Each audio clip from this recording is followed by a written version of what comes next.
although Daisy Goodwin, the woman that alleges that he groped her, didn't name him, there was a story that with his name in it from 2017 in the Telegraph, where it basically said that is the man that everyone thought it was, and they put the claims to him. So it wouldn't have taken too long for someone in CCHQ or elsewhere to do a bit of a Google round, perhaps speak to Daisy Goodwin, to see whether this was true and kind of, deal with it before it got to this stage. I think this sort of thing often happens when, we kind of go through a sort of phase of people coming forward to talk about people in sort of public office who they allege have misbehaved, and then it kind of dies away again.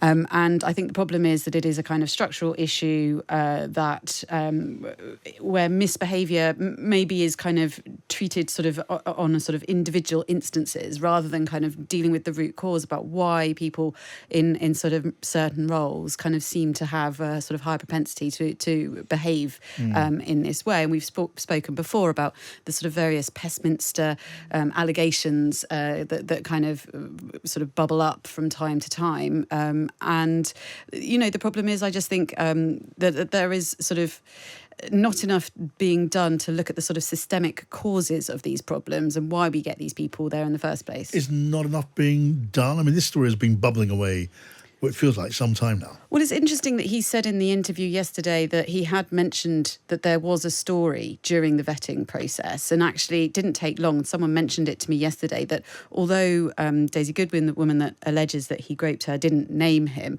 there was a story that with his name in it from 2017 in the Telegraph, where it basically said that is the man that everyone thought it was, and they put the claims to him.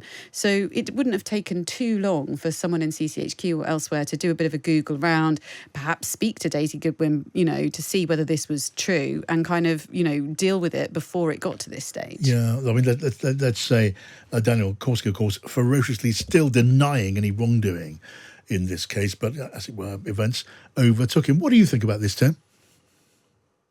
Well, I was on Mike Graham's show earlier, John, on Talk TV, and what I said then was, someone's proven is innocent until proven otherwise. Yeah. And I said, what usually happens in these cases is people who grope don't normally just grope once. If they're willing to indulge in that sort of despicable behaviour, they will have done it to other women. And I was really waiting for other women potentially to come forward. And if that had happened, I think, the Conservative Party's position that they weren't going to investigate this issue would have been unsustainable. Yeah.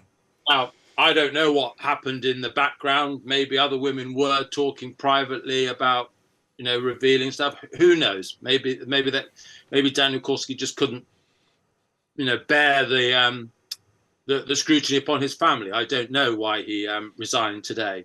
But that is normally the case, is if someone is guilty of this sort of behaviour, it's never a one-off. And we will never quite know now, perhaps. No, I mean, maybe we should, Tim, brace for more stories, more cases, because, a high-profile incident like this often has that effect. Exactly. I mean, when a story like this breaks, what's the first thing that journalists do is start digging around to see, is it true? Yeah. Are there any other cases that would back it up? And you can bet your bottom dollar that is what was happening. Those conversations were taking place. Whether or not, as you say, whether or not any others are going to come forward, it's clear that, if there are, it is going to get found out.